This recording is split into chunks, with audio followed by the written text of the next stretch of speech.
الحمد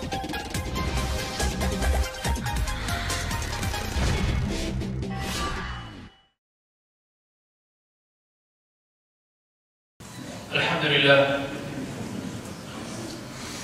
إن الحمد لله نحمده ونستعينه ونستغفره ونستهديه ونسترشده ونؤمن به ونتوكل عليه ونعوذ بالله من شرور أنفسنا وسيئات أعمالنا.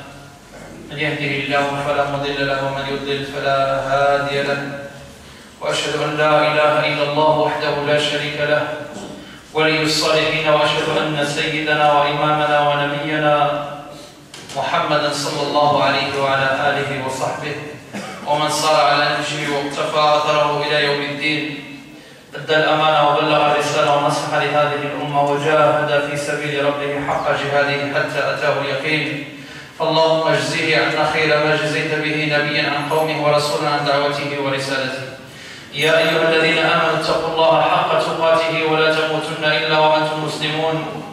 يا أيها الناس اتقوا ربكم الذي خلقكم من نفس واحدة وخلق منها زوجها وبث منهما رجالا كثيرا ونساء، واتقوا الله الذي تساءلون به والأرحام إن الله كان عليكم رقيبا.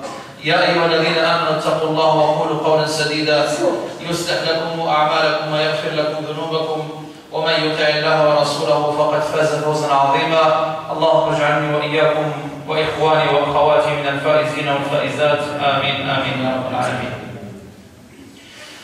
أيها الأحباب الكرام، أحباب رسول الله صلى الله عليه وسلم، اتقوا الله واعلموا أن الله سبحانه وتعالى تعبدكم في هذه الحياة الدنيا واختبركم بأوامر ونواهي، فإن أنتم أطعتموه سعدتم في الدنيا والآخرة، وإن أنتم عصيتموه شقيتم في الدنيا والآخرة.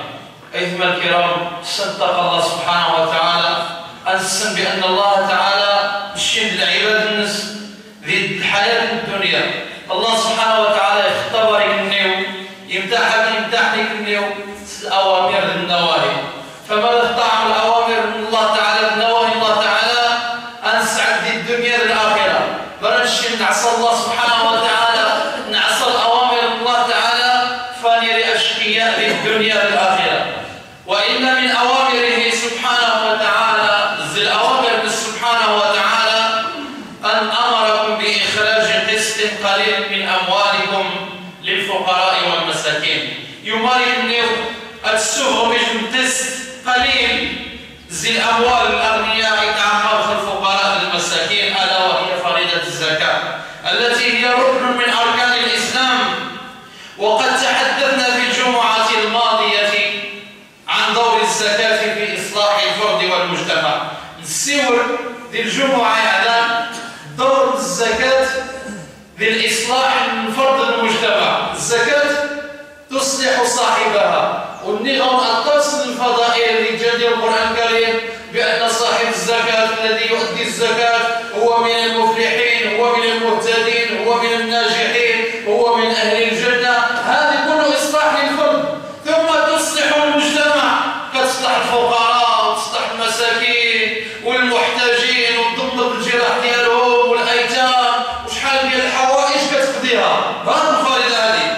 إذا الزكاة كتصلح الفرد وتصلح المجتمع، وهذا الشيء تكلمنا عليه، وتكلمنا عن الفضل ديالها في الكتاب ديال الله تعالى والسنة ديال النبي صلى الله عليه وسلم.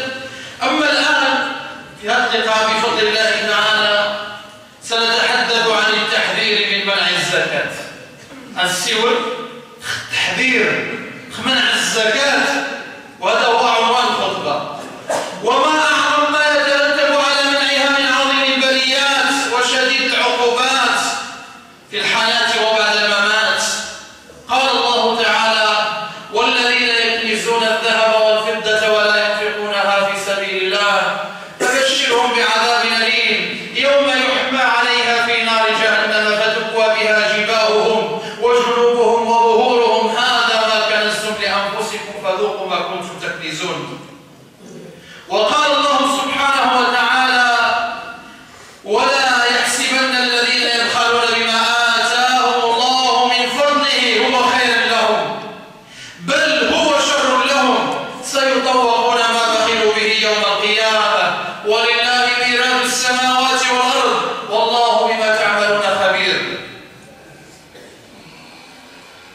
أخي الكريم، أختي الكريمة، انظر معي وتمعن معي وتدبر معي هاتان الآيتان، قول الله عز وجل: والذين يكنزون الذهب والفضة.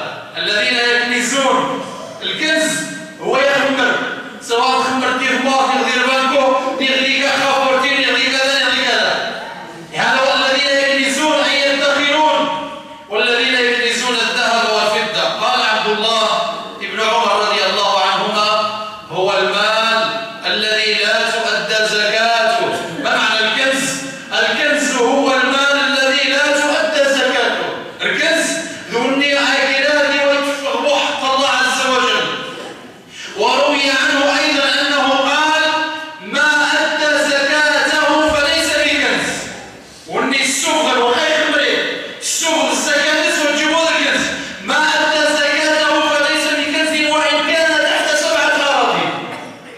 وني يفهم حق الله تعالى ويقول يحسب مول الكنز وحق يخمر سوى 7 أراضين. وما كان ظاهر لا تؤدى زكاته فهو كنز. ويدوى المال يدير الظاهر سجل مور هبط ولد يتوحسب الكنز مروى يفرغ حق الله عز وجل. وقال عمر بن الخطاب: أيما مال أديت زكاته فليس بكنز وإن كان مدفونا في الأرض، وأيما مال لم تؤدى زكاته فهو كنز يكوى به صاحبه، يكوى به صاحبه وإن كان على وجه الأرض. المال الذي يخرج منه حق الله عز وجل هذا ماشي كنز، وخا يكون مدفون في الأرض. واللي ما كيخرجش في حق الله عز وجل وخا كتشوفه في الأرض هذا كنز. والله تعالى يقول: والذين يكنزون الذهب والفضة ولا ينفقونها في سبيل الله فبشرهم بعذاب أليم. فبشرهم بعذاب أليم. ثم ذكر الله سبحانه وتعالى 4 ديال الأعضاء تكوى بها جباههم وجنوبهم وظهورهم. لماذا الله سبحانه وتعالى خص هذه الأعضاء بالذات في الذكر؟ علاش الله تعالى إذا الجبهة إذا الجسم إذا تعرض ما يهمه، مع أن الجسم كله يتعذب كله يقوى. اسمع، الله سبحانه وتعالى خص هذه الأعضاء في هذه الآية التحديد والتخصيص، مع أن البدن كله يتعرض للعذاب. علاش؟ لأنها هي أول أعضاء التي تشارك في جريمة البخل والشح والمنع والتفريط في هذا الركن العظيم من أركان الإسلام. يعني ما يمكن على شأن الأعضاء لأنها هي أول أعضاء اللي كتشارك في الجريمة ديال البخل والمنع والقطع والشح والتفريط في هذا الفريضة العظيمة وهذا الركن العظيم من أركان الإسلام. فإذا ما طلب من الغني الذي أتاه الله مالا، إذا طلب منه أن يخرج حق الله تعالى، فأول عضو من أعضائه يتجهم هو الجبين، يعرض. وترى الإعراض أول الأمر على جبينه ويعبس بجبينه ووجهه. ما يبي أول عضو زي أعضاء الجسم يخفي الظهر علامة الإعراض هو الجبين. ما نروح الغني تدرس حق الله عز وجل يشوف حق الله تعالى، أول شيء يدي جنبه يخص ذلك مناخرة الجبين. علاش الله تعالى خصه بالذكر؟ لأنه أول عضو يتجهم ويتعبس في وجه السائل أو الفقير أو المحتاج، هكذا يعبس بجبينه وبوجهه. ثم بعد ذلك يعرض بجنبه، يديك خشمه تبي الخاص هاقش الجنب أبو سيغة الماء يبقى خاص يعرض ضمه، يبقى خاص يعرض ضمه، يتسمى يتذكر الخاص. يعرض بجنبه ثم بجبينه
الصناديق الذهب ويتصلوا بها. لأن علاش ذكر الفضة والذهب؟ لأن كل شيء كيرجع، حتى المقدار ديال الزكاة يقدر بالفضة والذهب. اللي عنده المال الذهب والفضة والمال يكوى به يوم القيامة ما كيعطيش حق الله تعالى، كتصفح كاس ديال الزجاجة وديال السجاجة ديال جهنم. أول ما تستحق 50 الدنيا يفسد الدنيا يخبر أخذ النبي صلى الله عليه وسلم بأن ديك السجاجة سنجلس 69 درجة فيقوى بها جبينه وجنبه وظهره في يوم كان مقداره 50,000 سنة. النهارده دايش 50,000 سنة حتى يقضي الله تعالى بين عباد ويشوف المصير ديالو إما إلى النار إما إلى الجنة وإما إلى النار. أيها الأحباب الكرام، هذا العذاب هذا أنا ماشي العذاب ديال اليوم ديش النهار نقضي جوج شهر نقضي جوج سباط، ولكنه في يوم كان مقداره 50,000 سنة. فما قيمة الأموال التي نبخل بزكاتها؟ وما فائدتها إذا كانت نقمة علينا وثمرتها لغيرنا؟ نعم أحبابي، ما القيمة العلامات النهار للشهر العام عن 50,000 سنة؟ ما القيمة الموكلة؟ إزاي بخر الزكاة اللي أكلنا والداه؟ ما الفائدة النص؟ ما دوغا تخلق النقمة دوغا تحضنا للثمرة الثواب تاعها حضنا النت. إنه أيها الأحباب الكرام لا يطيق أحد منا الصبر على وجه النار في الدنيا، فكيف يستطيع الصبر على نار جهنم؟ ونزمار نصبر بس الدنيا ما مش غيدير زمار أيها الكرام يتمسك جهنم والعياذ بالله، نعوذ بالله. وهل تقدر على النار؟ والطعام في النار نار، والشراب في النار نار، والثياب في النار من نار. فمن يقوى على النار فيا من من الله عليك بالمال لا تبخل، فالفضل لله ابتداء وانتهاء. لا تبخل، واعلم أن الإنفاق من أعظم القربات لله جل وعلا، بل حق لله جل وعلا وهو واجب عليك، وأنت بذلك لا تمتن لا على الله ولا على أحد من خلقه، إنما هو ركن من أركان دينك. فيا من من الله عليك بالمال اعلم أن مالك ما قدمته، فانظر في مالك وأخرج حق الله منه ولا تبخل، وإنما هو على نفسك، ولله ميراث السماوات والأرض والله بما تعملون خبير. أقرأ ما تصرف الضيسوة الميراث هي التركة الولد شلمن، ولله ميراث السماوات والأرض والله بما تعملون خبير. هذا الأرض هذا وهذا السماوات وداك الشيء اللي كتصرف فيه الآن كله ميراث ديال الله تعالى، هو من الله وسيرثه الله. أما أنت وأنا فنتصرف فيه للحظات معدودة. فأد حق الله، أد حق الله، أد حق الله. قدر لنفسك ما تجده في يوم لا ينفع مال ولا بنون إلا من أتى الله بقلب سليم. فقد روى الطبراني عن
بسبب منع الزكاة. هذا كلام النبي صلى الله عليه وسلم. إلا بحبس الزكاة. وروي عنه صلى الله عليه وسلم أنه لعن مانع الزكاة.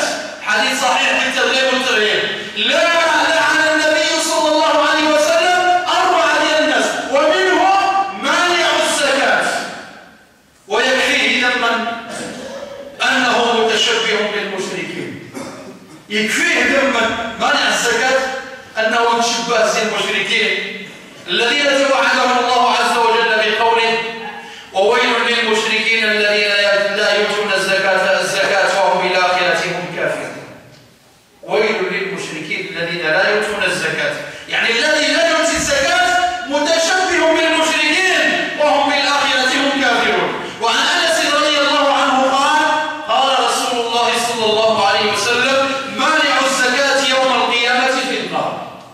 مانع الزكاة يوم القيامة في النار. أقول ما سمعتم وأستغفر الله العظيم لي ولكم ولسائر المسلمين فاستغفروه ويغفر لكم إنه هو الغفور الرحيم والحمد لله رب العالمين.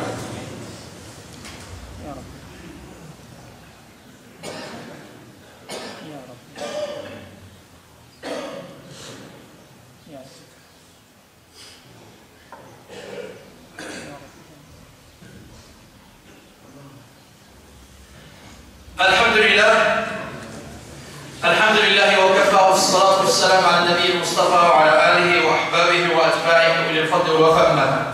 أيها الأحباب، فيا من جمع المال وأوعاه وكنزه وأخفاه، ستنال عقاب ما بخلت به وستعاين شؤم ما عملت. يا مانع الزكاة، أنسيت أن الأموال عارية عند أربابها ووديعة عند أصحابها؟ أنسيت أن الزكاة يعود نفعها عليك ويرجع ثوابها إليك؟ فحذار أن تكون ممن يراها نقصا ويعدها غرما وخسارة، فلا ينفق إلا كرها ولا يرجو لما يعطي ثوابا. يا أهل المال، ارحموا السائل المحروم وأعطوا الفاقد المعدوم وتصدقوا على المسكين المهموم. وأخيرا أيها الأحباب الكرام، والله الذي لا إله غيره، لو أن أغنياء المسلمين وأثرياؤهم أدوا زكاة أموالهم كما ينبغي ما وجد في بلاد المسلمين فقير أو مسكين، ولكنه الشح والبخل. يا عباد الله، والله الذي لا إله غيره، معك تجار. سبحان الله يا أخي، كيف تبخل بزكاة مال الله؟ ما بش تبخل سواء لنا ربي سبحانه وتعالى، تبخل سواء لنا ربي سبحانه وتعالى وجوانك أقرب من الله. كيف؟ سبحان الله، هو الذي وهبك إياه تمشي. ألم تعلم أن الذي أعطاك وحرم غيرك قادر سبحانه أن يسلبه منك في عشية أو ضحاها؟ وإذا تمشي وتستمع أنه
زيت الربوع عني ويصار بعد شيء 3 من رفاق 10 رفاق 3 أريد 9 قابل رفاق هذه مش باقي 10 يصير عشر باقي 4 3 أريد رواقنا مشيش تنزل الربوع عني العشر لغاية الفقراء حق الله عز وجل.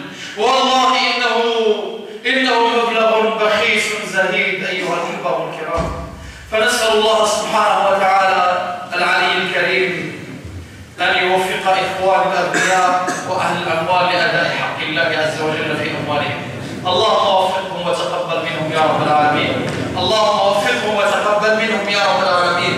اللهم ردهم إلى دينك ردا جميلا. اللهم تقبل منهم يا رب العالمين. اللهم بارك لهم في أموالهم وبارك لهم في أرزاقهم. إخواني الفقراء نسأل الله تعالى أن يضمد جراحهم. اللهم ضمد جراحهم. اللهم قو إيمانهم. اللهم قو عقيدتهم. اللهم قو اللهم قو إيمانهم وقو عقيدتهم. اللهم اجعلهم من القانعين. اللهم اجعلهم من القانعين. اللهم يسر أمورهم ولا تعسر أمورهم. اللهم يا ربنا اللهم اشف مرضانا وعاف مبتلانا. اللهم اشف مرضانا وعاف مبتلانا واجبر كسرانا واهدي ضالنا وضل المسلمين أجمعين. اللهم فرج كرب المسلمين. اللهم فرج كرب المسلمين. اللهم بعد عن بلدنا هذا الفتن ما ظهر منها وما بطن. اللهم اجعل بلدنا هذا بلدا آمنا مطمئنا وسائر بلاد المسلمين. اللهم اجعل بلدنا هذا بلدا آمنا وسائر بلاد المسلمين. اللهم اصلح ولاة أمور المسلمين.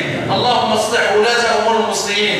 ملك البلاد محمد السادس اللهم وفقه للخير واعينه عليه وارزقه بطانة الصالحة التي تأمره بالمعروف وتنهى عن المنكر إنك على كل شيء قدير وبالإجابة جدير. إن الله وملائكته يصلون على النبي يا أيها الذين آمنوا صلوا عليه وسلموا تسليما. اللهم صل على سيدنا محمد وعلى آل سيدنا محمد كما صليت على سيدنا إبراهيم وعلى آل سيدنا إبراهيم وبارك على سيدنا محمد وعلى آل سيدنا محمد كما باركت على سيدنا إبراهيم وعلى آل سيدنا إبراهيم في العالمين إنك حميد مجيد. سبحان ربك رب العزة عما يصفون وسلام على المرسلين والحمد لله رب العالمين وقوموا لصلاتكم يرحمكم الله.